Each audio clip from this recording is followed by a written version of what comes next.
Okay. Sorry. So whatever you're having, I just want to make a couple quick notes. Okay, so just to clarify, a couple things. One, the thing I'm choking my opponent with is this knot of your wrist. So everyone, if you look at your wrist, there's like this little knot at the end of it. That's the thing that's making contact, right? So I'm going to find a way to make this sharp by doing two things. One is I bend the wrist in this way, it's like towards me, like I'm like knocking on a door that I'm behind. It's a very weird metaphor, but that's the best I got right now. And then two is I'm going to turn my wrist away from you to the point where literally I want to almost like make like a cobra hand. Okay? So what I end up with, if you guys look, is this sort of sharp point of my wrist. Some people have nubbier wrists than others. Like, not everyone has a big, sharp, bony, pointed wrist, but like still, this is the most pointy you'll make it. Even if you have a dull kind of wrist, that's still the boniest, like pointiest it's going to be, right? That is going, just pick your head up, please, in here, right? This is what's happening. Boom. You gotta be careful. I've killed 6 people this way. He's dead. Okay? Here. That's right. Martial arts is dangerous. Ah! Oh. That was just a concussion. That was pretty cool. Thank you. That was a very good fall. I was impressed. So this is why I said like Chase is like perfect like henchman in the background of like the Chinese Connection or something. Like there's like the dude in the one like colorful kimono and then the 6 dudes in black behind him. Like we're just here to get our asses kicked to establish stakes.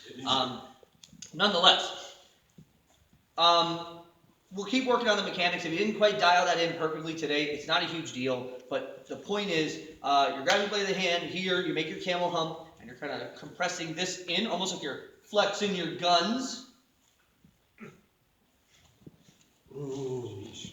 That's right, I know. You can see the knees stretching. And then kind of like as I'm flexing, I'm kind of like driving my elbow in. Nonetheless, we're going to move forward to the tactical plane of things because I'm going to say a bold statement. It's going to be bold. Bolder than like Buffalo Ranch, which is pretty bold.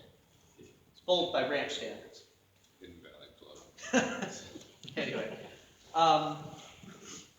I never want to pull guard with a guillotine. What? That's bold. That's bold. Is he insane? He's crazy. He's lost his damn mind. Okay? I don't want to ever pull guard with a guillotine for a very basic reason. Okay? Guys, let me grab your other wrist. If I start pulling Chase by the wrist, what's his first instinct? Pull backward. So if my control on Chase is predicated on my ability to hold at this sort of notch, right? This is my control. And he starts pulling against that, right? That's a really good chance I might lose that wrist, right? You guys agree with that, if that's how I'm holding him? Okay. If I grab Chase by the head and I start pulling backward, what's his first instinct? Pull away. Pull away. Every time you've ever pulled guard into a guillotine, what's the first thing that they do? Right? Would everyone agree with this experience, right? You grab the guillotine, they do this, okay? Now we have a weird juxtaposition. So 2 questions worth asking. Number 1 is, if that's the case, Alex, if literally pulling them into the guard with the guillotine is going to trigger the exact opposite response that favors our guillotine, why would anyone have ever decided that this was a thing to do? Number 1, right? And number 2, it's like, well, but isn't like kind of when you're underneath in the guard with the guillotine like a pretty good finishing position? And it is. So the question is, how do I get from here, let's say if I'm on the feet, or we'll do this on the knees in a minute, how do I get from here to a guard situation in a way that actually secures my guillotine? Well, what direction would he have to drive to secure my guillotine? Forward. Forward. So, what do I have to get him to do? Push forward. This is why the guillotine catch out of, say, someone shooting a double leg makes so much sense, right? He shoots in for the double, you shoot in for the double, and I catch him on the way, and I'm in. It's killer. He drove right into the direction that makes this choke tight, right? So here's the question we have to ask. I can't just like sit here and predicate, just be all like, shoot on me with double legs. Because he might not. I mean, you could say that, and that would be weird, and they might just get weirded out. But like, how do I can't just assume he's just going to constantly be shooting in for double legs. And not to mention, what if, what happened was we were tussling, say we're clinching up, blah, blah, blah, and then, man, oh no, I managed to catch a hold of this thing over here. Because I'm not allowed to pull back, right? Because I know if I start pulling him, he starts pulling away. Pull away. Now I lose him, right? Now I guess, I can hold on real tight and develop really strong biceps. And I'm pretty well noted for how large and strong my biceps are. But the thing is like, it takes a lot of effort. And I'm tired. I don't feel like working that hard. So what we're going to do is we're going to flip the script a little bit. Because as we understand, if I pull him toward me, he will pull away from me. Well, what would be the easiest way to kind of get him to want to drive forward? Push him backward. So I get my choke, and the first thing I do, guys, and I apologize in advance, is I'm going to make two things happen. I'm going to walk this dude backward, and I'm going to start making his shoulder blades touch the sky. You okay? Yeah. Okay? If you watch, when we start getting into like naked guillotines, if you watch John Jones and Leona Machida is probably the best example of this, is like they're tussling, Jones gets the guillotine, right? And then he transfers to this prayer choke finish. And then he just walks him towards the cage and starts lifting his shoulders up to the sky. Yeah, you okay? Yeah. It's very unpleasant. Chase has a problem because, I'll go back to the arm and guillotine. I'm going to go really light this time. Is Chase cannot retreat his way to success. Does that make sense? He can't keep retreating and eventually there's just like the end of the earth. The end of the flat earth, one might say. We'll just fall off the side. Then it'll be a tie. Yeah. Tekken rules. I think, right? Soul Calibur, whatever.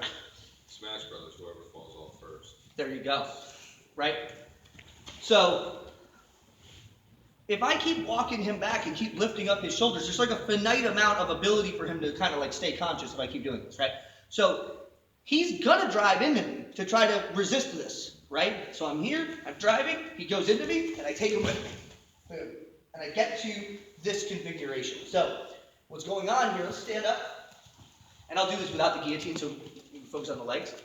Assume that the head's in the pocket. As he drives into me, the leg on the side of the choke is going to frame in front of his belly, and the outside leg is going to wrap over his hip. This is my control. So, posture up, please. I'm here along the midsection, right? So you're back down. I'm here along the back. Okay? This is the control we're going to work from the most. Why is this important? Well, let's switch sides. So, just here. By keeping the shin in the way, I allow myself two things. One is I maintain the space that if I'm just choking him into, I have, right? In the sense of, we'll go to this in a minute. Actually, we'll talk about this now. If I pull right to the closed guard, there's a chance that as we went down, the space has been closed. So now, for me to finish this, I kind of have to like scoot away, right? However, by securing this shin frame in the beginning, yeah, I already have I have all this space to finish into. Does that make sense, guys? Huh? That was a tight one. Yeah. Furthermore, let me get you back, and we'll talk about this more as the month goes on. By maintaining this elevator thing, so let's say he starts fighting to get free and I feel like the choke isn't quite there, I have the ability to start attacking him positionally, which we'll get into how we're going to use that. You held that guillotine when you came over? Oh, yeah. That's a starfish. We'll talk about it. We'll get in there. But the point is, I put a framing apparatus between myself and my opponent because it allows me to have the space to finish this choke, and it allows me the space to kind of windshield wiper my legs in there and keep fighting. But that's for another lesson for another day. What I want to focus on is just getting to this spot. So one more time. I'm here. I'm here. Again, I'm not pulling him into me because he will start pulling away and compromising the integrity of this transition. I want him, remember guys, jiu-jitsu is not about forcing your opponent necessarily physically to do something. Jiu-jitsu is about forcing him to decide to do something. So I'm just going to be like a loan shark. I'm like, look, you don't have to pay me back, but I will break your kneecaps if you don't. Well, he's going to pay me back, or he's going to have broken kneecaps. Look, I'm not telling you double leg me. I'm just saying that if you don't, I'm going to drive you backward and put your neck through the ceiling. And you can make that choice, right? So I have him. Again, same finishing mechanism, but this time, guys, I'm I'm just gonna walk forward and actively and I apologize in advance, actively lift his shoulders towards the ceiling as I do that. To work for this finish, right? From here, he wants to drive in, shin gets in the way, wrap over. Finish. Do you want to see that? Yes, please. Let me see. John. You know what? You got knee problems, and your head is big. Ben, I'm gonna have you. Like Ben doesn't have knee problems. This entire class is just like a knee problem class. We just do like physical therapy. So whatever. I grab a hold of the neck. So again, I'm here. Same finish, right? But the difference here, guys, is I'm gonna walk him backward and kind of lift his neck up to the sky. He drives in. Should push across the midsection, and then same finishing concept. We'll talk more about that next class on Wednesday. One more note. Can I get you in a front headlock? Same principles applies if we're on the ground. So let's say like on your elbows like turtle. Okay, I got this position. I'm here. I'm not doing you'll see all this stuff where people are like, step 1, lift his entire upper body in the air. Step 2, baseball slide your shin. Look, man, I ain't that coordinated, frankly. I don't want to work that hard. He's going to start trying to pull away and different stuff, so I'm just going to bully him over. If he doesn't respect this, he will get pushed over. So he doesn't want to get pushed over. There's the choke. I'm not super stressed if the finish of the choke from the guard is super clean today. We're going to get there. Now, let me just note, it's not to say that the closed guard is bad. It's just to say that, it's more likely that you'll get pancaked, and then the finish is going to be difficult. So, does that make sense, guys? Yes. Hey, guys. Can you show how you got the shin in there as you came down, just the part? Yeah. So what's going on with that? Here, we'll turn to this direction. That way, maybe that'll be easier to see. So we're here, right? And Ben, can you just kind of keep this arm up so you can see what's going on? As he's driving, go ahead and drive. I'm just kind of letting it collapse inward, and this is here. And so I end up in this. Do you have a question, Kyle? Yeah, it kind of plays into that. As we're all new at this, is there anything we should watch out for so as to not paralyze our opponent? No, they'll be okay. Grabbing someone's neck. It'll be okay. They'll be just okay. seemed- Honestly, Paralyzed doesn't hurt as I've never much. seen anybody get injured doing this. Just don't do it recklessly. Okay. Yeah. Yes, if you Jake the Snake Roberts DDT your partner, then there's a chance, you'll have him down for the 3 count from the world champion. But generally speaking, as long as because the thing is his head can't really hit the ground if my shin's in the way, right? Does that make sense? It's kind of it's actually kind of funny. So it's kind of if you watch pro wrestling, you ever see a pile driver, right? Well, the way a pile driver works is generally speaking, if my heels are like this and my knees are bent, this distance is taller than the distance of your head to your shoulders. So it looks impressive, but your head never touches the ground because your traps hit the thighs.